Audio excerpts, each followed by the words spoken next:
Hey guys, welcome to my channel if you're new. First, I want to say thank you so much for 1,500 subscribers.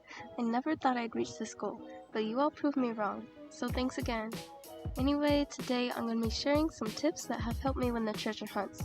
But before we start the video, I want to say that this is not a tutorial. If you don't know how to play the treasure hunts, I recommend looking up a few tutorials first, trying it yourself, and then watching my video. Alright, let's start. Tip number 1. Start solving the biggest numbers first. Starting with the biggest numbers first, well, it helps you get a good start. Here's an example. So I'm playing an easy level nonogram, which is 5 by 5 squares, so the biggest number I can get is a 5. And I see a 5, so I'm going to click on each of the 5 boxes in the column. Tip number 2. Use the other columns and rows to help you. So I'm solving this column right now, and after I'm done with the section, I can flag it. I use the 5 to help me solve this row. Alright, tip number 3. It's important to actively switch between open and flag. Remember, columns with multiple numbers have to be separated. To separate them, click on the flag button and then click on the box after the number that you want to be separated. In my case, this number is right here. So I'll flag it and move on to the next tip. Tip number 4. Use addition and subtraction to help you. This tip is a bit hard to explain, but look at this column. If I'm doing a medium level nonogram, which is 7 by 7, I have to figure out how much space this column will take up before I make any moves. 5 plus 1 equals 6, so that means 6 boxes are safe. 7 minus 6 equals 1, so 1 box will have a phantom in it. You may be wondering, well, how do I know where the phantom is? And the answer is simple. As I said earlier, if a column or row has multiple numbers, those numbers need to be separated from each other by at least 1 box. So the phantom is in the box that separates the 2 numbers.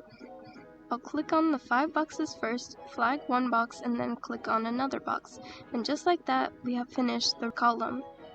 I understand how this might be a bit confusing, so you may have to rewind the video. Let's look at the next tip. Tip number 6. Get a nonogram solver to help you. Just a warning, sometimes nonogram solvers can be inaccurate and confusing. Try to solve the nonograms yourself because nonogram solvers can take away the fun. But really, I'm not your mom, so just do whatever you want. Bonus tip. Make sure you know the size of each nonogram. This can help you get an idea of where to place your open boxes. Tip number 7. Never guess. This tip is pretty self-explanatory, so I won't talk about it much, but guessing is really risky as you only have 3 tries until the game ends. So let's look at the next tip.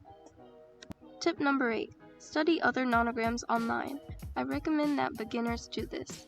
It can really help you see the patterns clearly. Tip number 9. Think about the possibilities. This one is a bit hard to explain, so please listen carefully. Let's say you're playing a medium level nonogram.